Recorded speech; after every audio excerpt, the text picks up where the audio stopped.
Hello, my friends, and welcome. Welcome to week 4 of our April Poetry Celebration. I'm really glad you're here.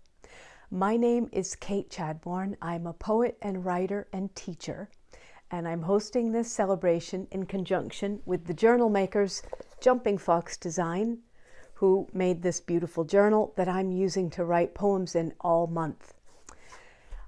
Week 4, can you believe it? We have so much beauty to share today. I want to jump right in.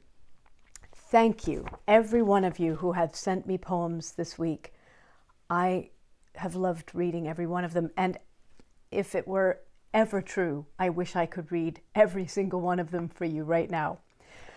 Last week, as you might recall, our prompt was inspired by Wes McNair's beautiful poem, The Rhubarb Root. And the prompt was to write a poem about a gift of food.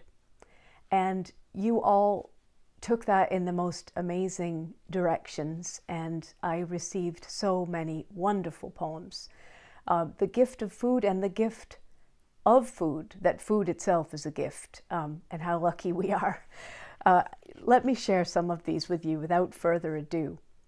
The first one comes from my friend Colleen, and it's called Berries Tea, Gold Blend. And may I just say here before we start that if you haven't had Berries tea, you should find some in the ethnic food aisle at Shaw's down the Irish section and have some tea for breakfast and you will love it. So Colleen's poem, Berries Tea, Gold Blend. Some say it's the finest blend, full-bodied, robust. I say it's connection, warmth between friends, treasured memories of grandmother's elegant bone china teacups, delicately imported from England, and yes, too, the sweet taste of almond flour scones, warm and buttered. I love that, and I was recently the very fortunate recipient of a gift of food from Colleen, who made me a gluten-free loaf of Irish soda bread that was delicious. Now, connected with that is a poem by my friend Betty. I just love this, and connected really through the Irish connection. I was just moved by this. It's called Dearly Needed Gifts of Food. A frail young girl was sent on errands by her mother. Stop at the butcher's, ask if he has free bones for the dog, then stop at the baker's and ask if she has any stale bread. There's nothing to eat in this house and no money. The girl had been sent on these errands before. They did not have a dog, and the butcher knew that. The mother waited and worried for the child to return. Memories of the famine in Ireland kept her awake at night. They came to America hoping for better days, but signs in shop windows read, "No Irish need apply." Her family was poor and always seemed to be hungry. Watching from the window, she saw her child returning. The child was smiling and carrying brown paper packages. The mother greeted her excitedly with a hug and a kiss. Praise be! She would use the bones to make marrow broth for supper, and her 5 children would have a bit of bread to dip in it. At the dinner table, they gave thanks for the butcher and the baker. Because of their kindness, her family would not go to bed hungry that night. Oh, that goes right to my heart. That was the way. And just to say, Betty says that that was her grandmother in that poem. Edie gives us a poem about those moments in life when gifts of food are quite important. It's called Love Came.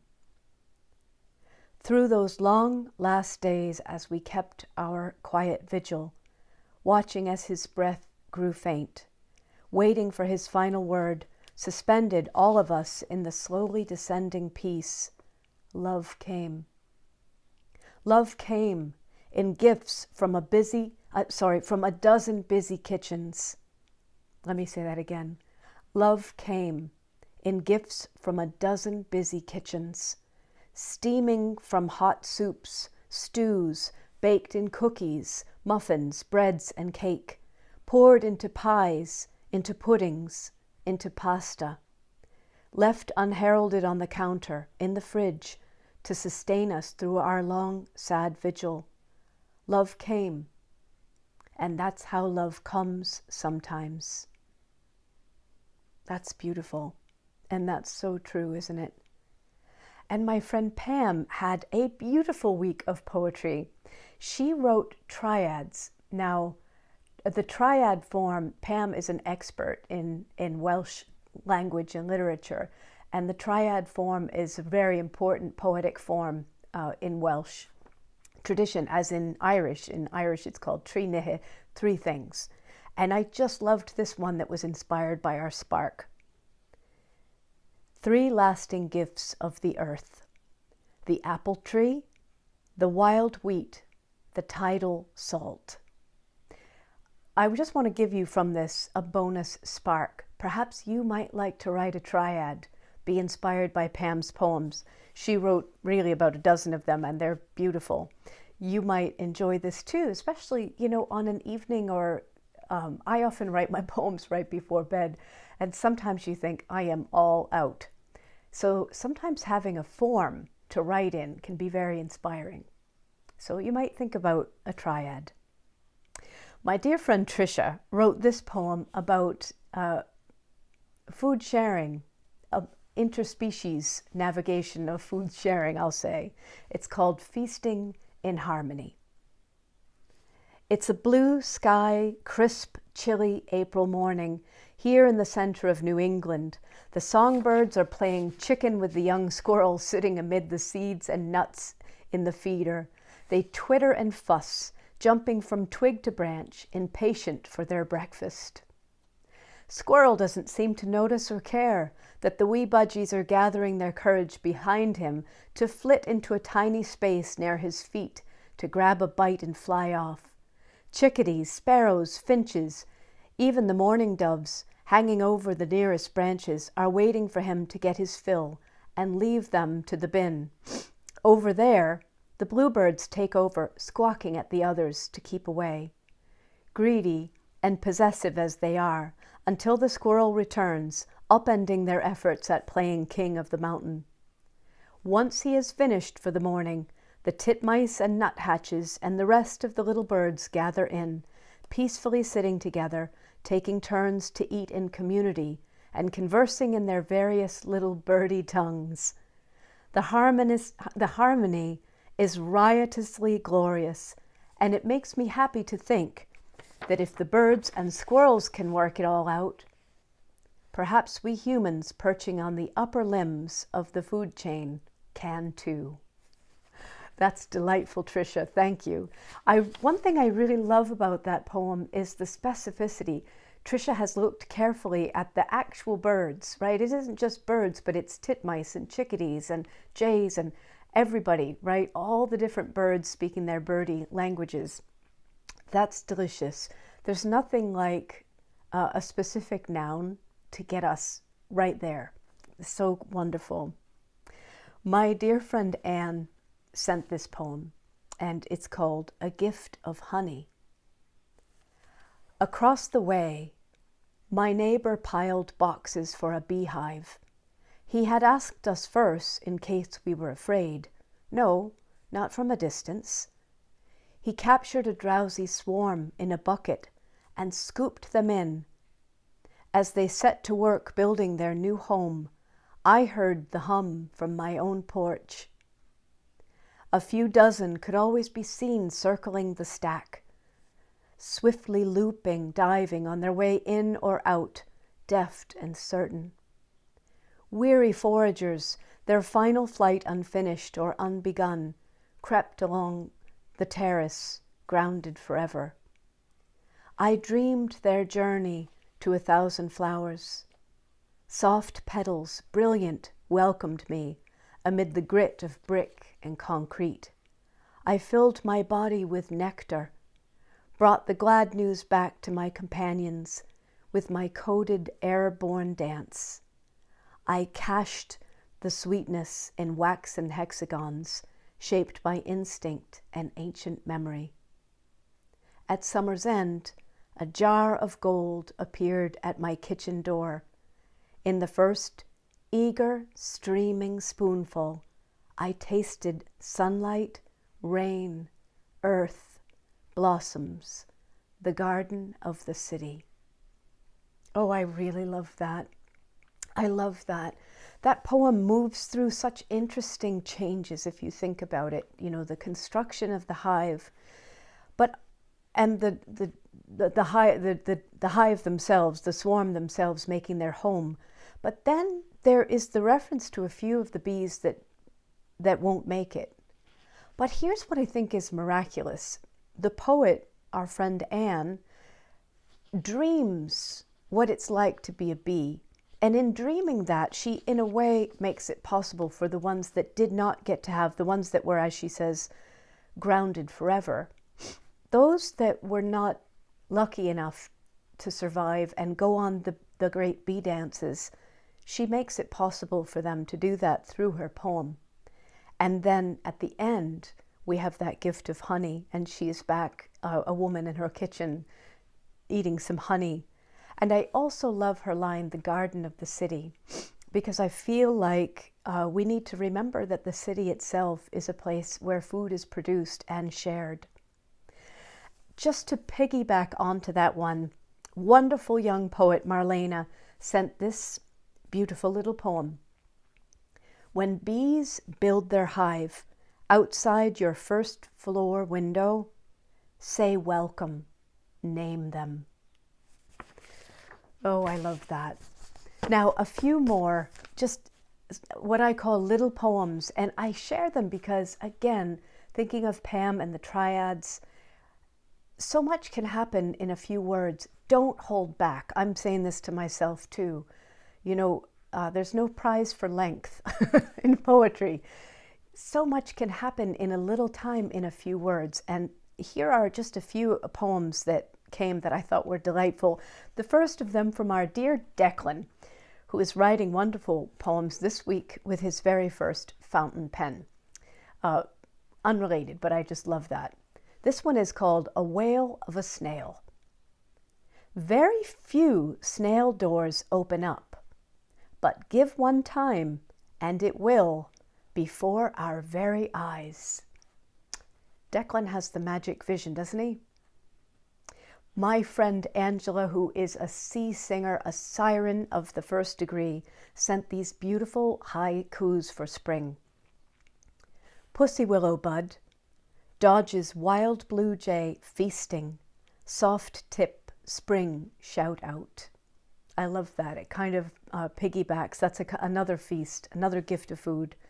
And her second one, yellow blossom, forsythia serenade, triumphant bell of spring ring. Isn't that wonderful? Let me read that again. Yellow blossom, forsythia serenade, triumphant bell of spring ring. I love that. And my friend Sharon sent this, and she said that she just scribbled it, but I think it's so alive. And I wrote back to tell her that I write my poems sometimes in the late night, and I sometimes think they're not very much, but sometimes I go back and say there's more than I thought. And I think in her poem, that is certainly the truth. Listen to this. Music pierced my armor, breaching the dam, holding back the ocean of tears. That's beautiful. That's a moment, isn't it? A moment that deserves a poem. Now, two poems, just two more from our community. And honestly, again, thank you everyone, because we could go on for an hour or two or four. Two poems from our community that I think are about hope, and both of them have rhyme. So I thought that was exciting. If you're ever inclined, maybe you were warned off rhyme. I've been told that. Some people have been told that, no, we don't rhyme anymore. Well, I think rhyme is enchanting.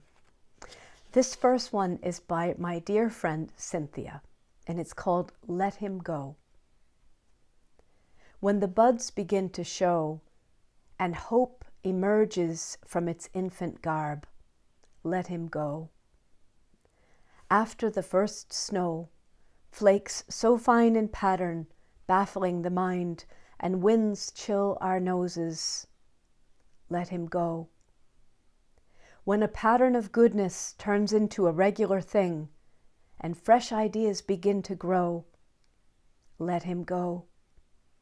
There's no better time while we are able to let him go. That gives me a chill, Cynthia. That is beautiful. And you might think to yourself, who is let him go? Who is him?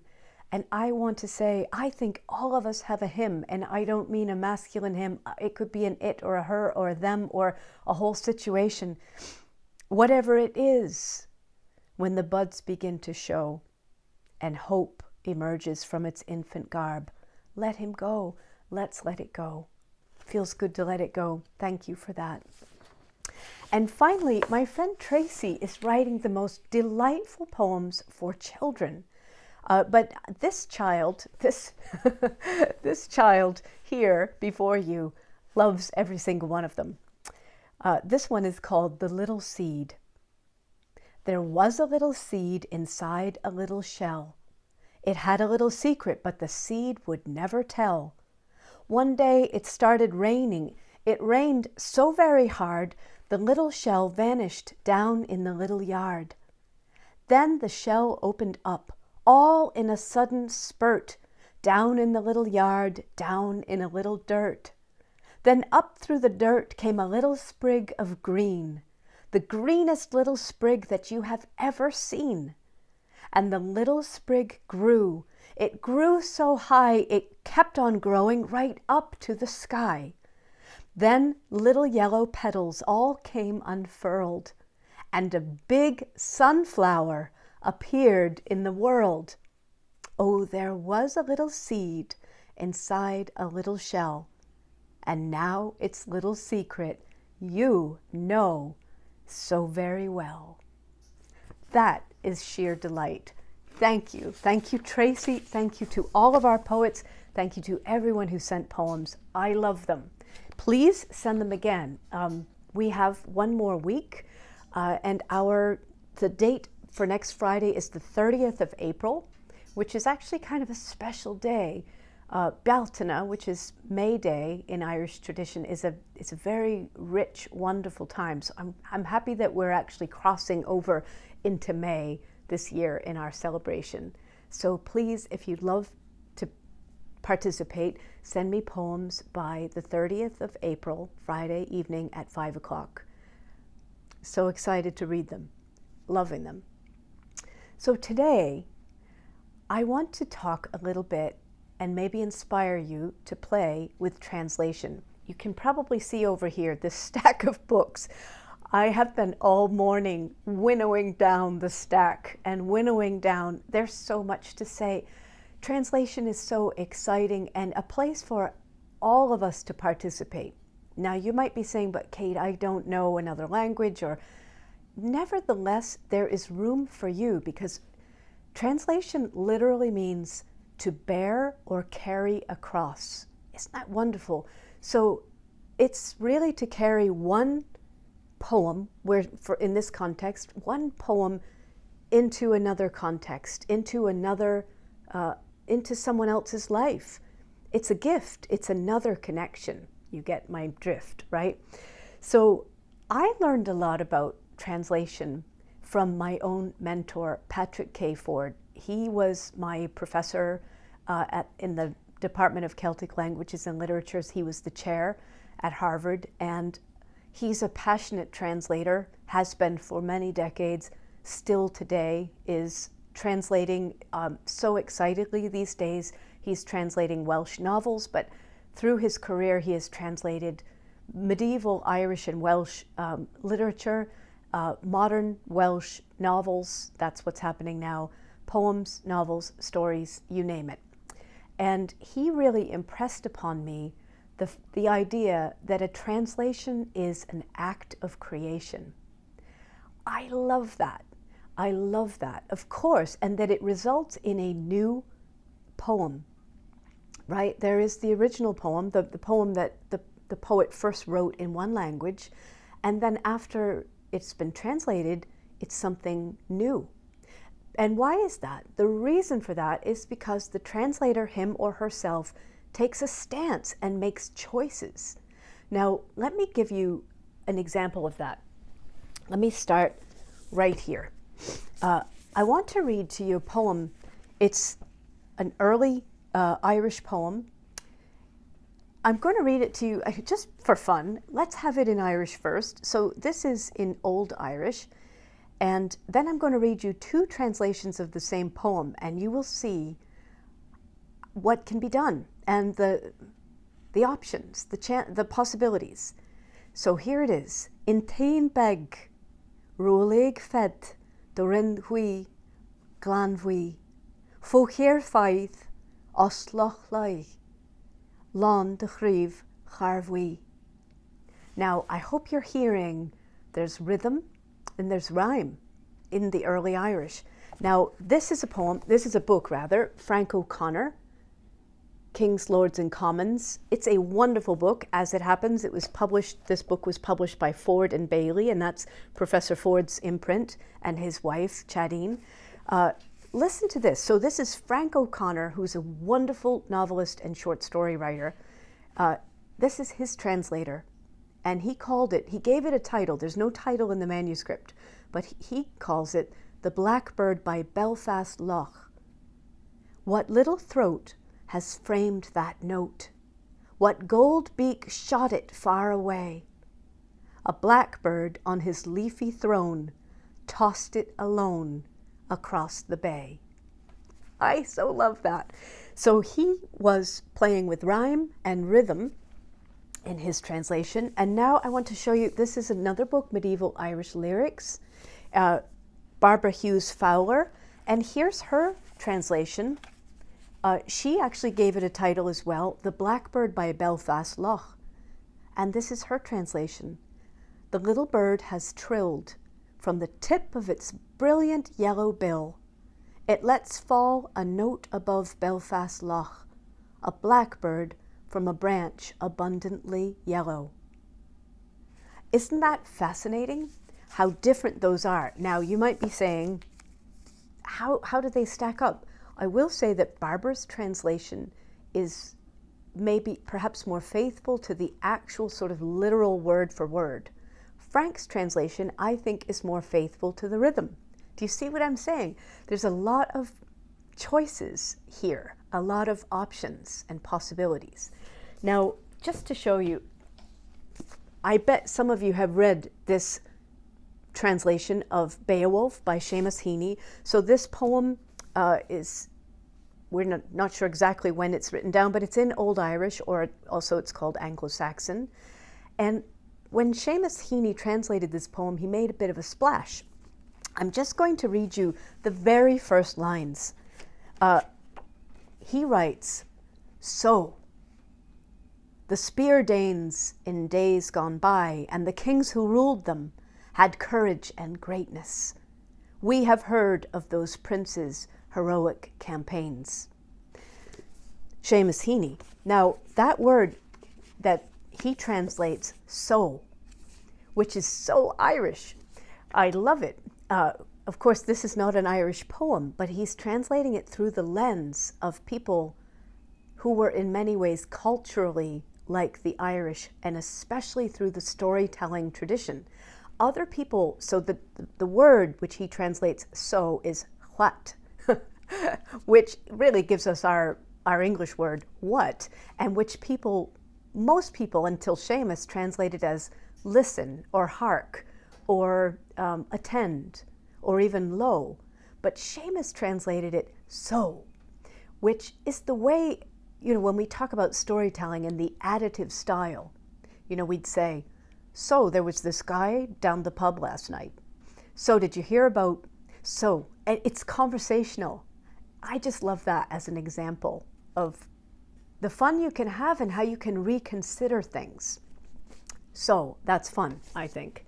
Now, I told you about Professor Ford. This is his book called The Celtic Poets, and it's a wonderful book. It's a source book. If you are looking for good translations of early Irish and medieval Welsh poems and stories about poets. This is your book. I just want to read you just a little bit of a poem that Professor Ford translated.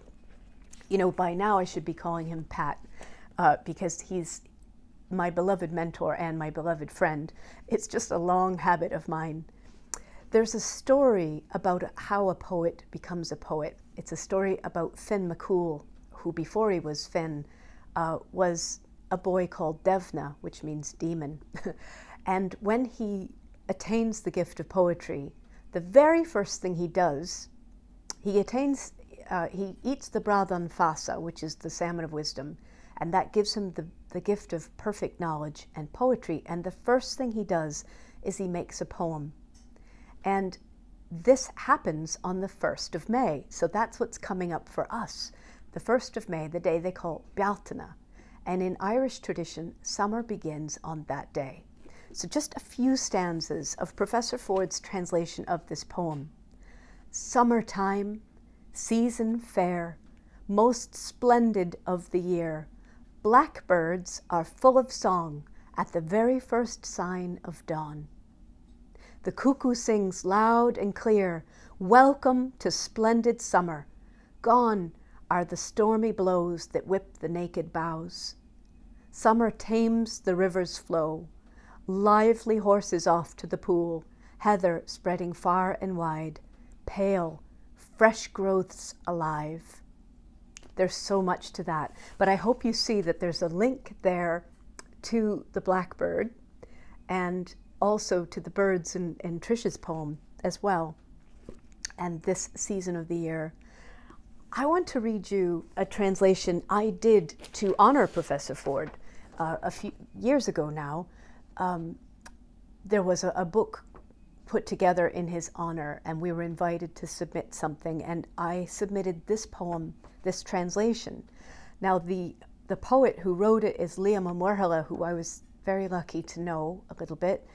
A wonderful, wonderful poet. And the poem is called Cayley House, and that refers to a radio program in Ireland. So here is Cayley House. I'm going to read it in Irish and then I'll read my translation in English. Cayley House. Táim sa ciste na géisteach le mhathar a géisteach leis a radio ina siomraín sí. Í a tseanlachan na bháin le puirtíní béal. Die diddle diddle diddle die diddle doodle diddle die diddle dee. Is parusum prédildi. Cuj den a facolaki den a hórdain. Een shadarinam shasaram so. Edger na reelina is na jigana. Is fall diddle diddle diddle fall diddle do. Tagum sus gefoil. Bevra a doordich baske de wachlan chriana a tal orm kjol. Rinken is rinken goheirach, lan de grasta de vion. I'm in the kitchen, listening to my mother listening to the radio in her little parlour, and she's arm in arm with the tunes with her snatches of mouth music. Die diddle doodle diddle die diddle doodle diddle die diddle dee. And parus and predildy. And she's got some of the words of the songs, een shadarinam shasaram so, both the reels and the jigs, and fall diddle diddle fall diddle do. I still feel the peace of it. A melodeon would be just the thing for your old knowing breast that nurtured me on music. I dance and dance and merrily dance, full of the grace of your composure. Such a beautiful poem. And I hope what comes across here is connection. Liam O'Murhala is listening to his mother and writes a poem. I love the poem and translate it for Professor Ford, who has taught me so much about translation. There's so much to say about translation. I also brought out just the Bible, so many beautiful things, that you could translate. Again, one of them I was thinking the Gospel of St. John that says, in principio erat verbum, in the beginning was the Word. wouldn't that be interesting to translate even just that one sentence? You could translate it, the word came first. Language was at the start of everything. Imagine how differently you could translate that. Or the Lord is my shepherd. How beautiful that would be to translate.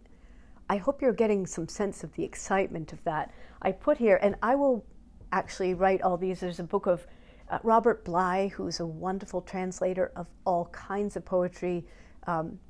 This book, The Winged Energy of Delight. Oh, there's so much here. There's so much here. And I'll write these down for you. I'll put them in the comments section just so that this does not turn into a 500-hour long video.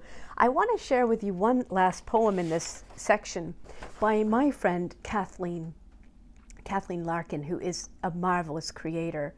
Now, this poem is not a translation exactly, but it is entering another poem and making a new poem. And to me, that feels like a translation of sorts.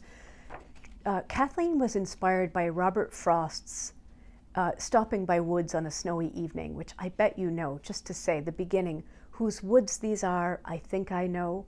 His house is in the village, though. He will not see me stopping here to watch his woods fill up with snow. And the next verse is how she came into the poem. My little horse must think it queer to stop without a farmhouse near, between the woods and snowy lake, the darkest evening of the year.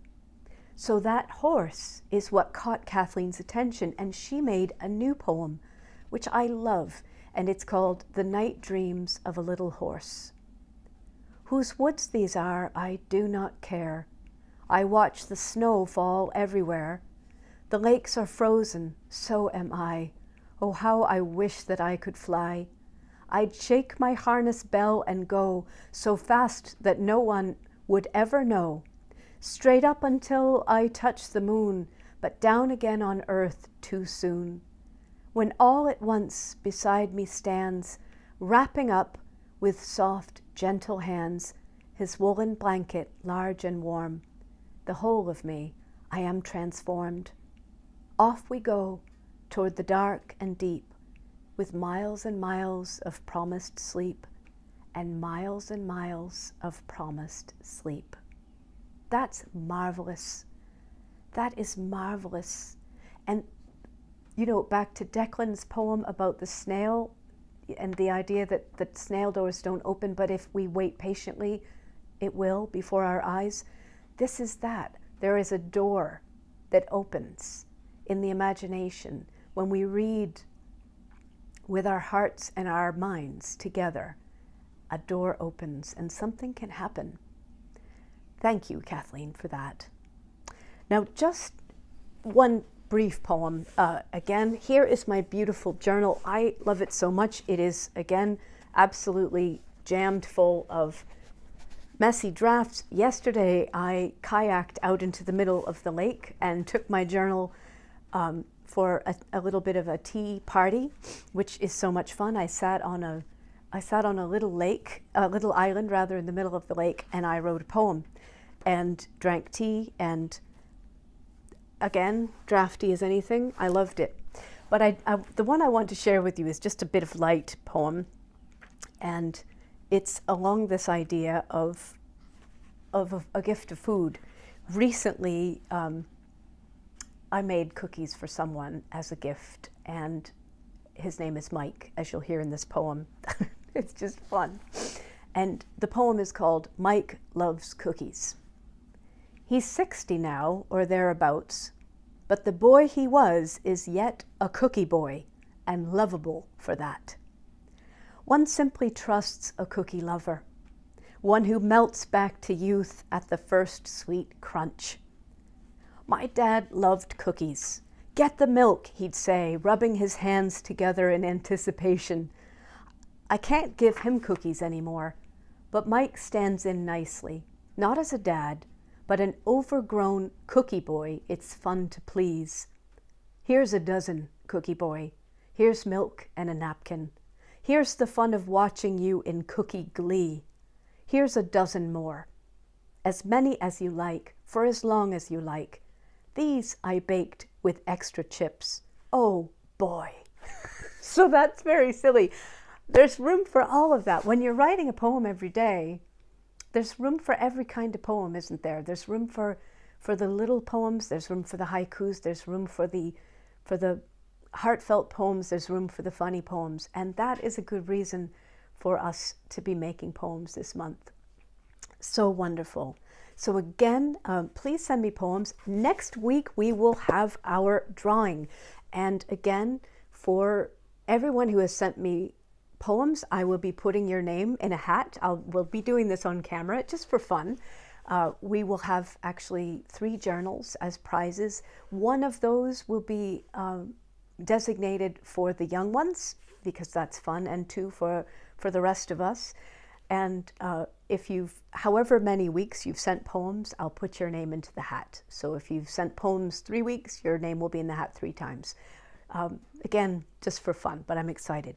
So your dare this week is or your spark rather, sorry. Your spark is to translate a poem. I am going to put a couple options for you in the comments. I'm going to put a bare bones sort of English version of that little bird poem that I read you the 2 translations. But remember, you could do anything. You could do the verse from the Bible. You could do the Lord is my shepherd. You could do a whole other poem just that you want to translate in your own way. Anything that you want. But I'll put that little blackbird poem there just in case you'd like to have your own crack at it, which could be fun. So that is your spark, is translate a poem. Your dare is kind of related to all of this, and that is open up an anthology sometime this week. An anthology, I love that the etymology, that the anthology comes from words that mean a collection or a gathering of flowers. And that is really what an anthology is a gathering of beautiful, beautiful blooms. You know, my dare for you is just randomly pick up one of your anthologies of any kind and read what your eye falls upon and see what happens. So that's what I have for you this week. A bit longer than usual. Thank you for staying with me. It's just such a pleasure to be together. This celebration has been pure joy so far. I'm so happy we have more of it. So send me poems. If you like this video, please like it. I really appreciate so much. It just means a lot to me to see the thumbs up. It's very encouraging. If you haven't subscribed, please subscribe. Love to stay in touch. Make these kinds of videos, and it's just good fun. And if you are so moved, share this video with a poem-loving friend, or maybe someone who could use the gift of food kind of poem and would feel happy to hear that. So thank you again, and let's all have a wonderful week of poem making. We are being poets in April, and that is marvelous. Take care, my friends, and I'll see you next week.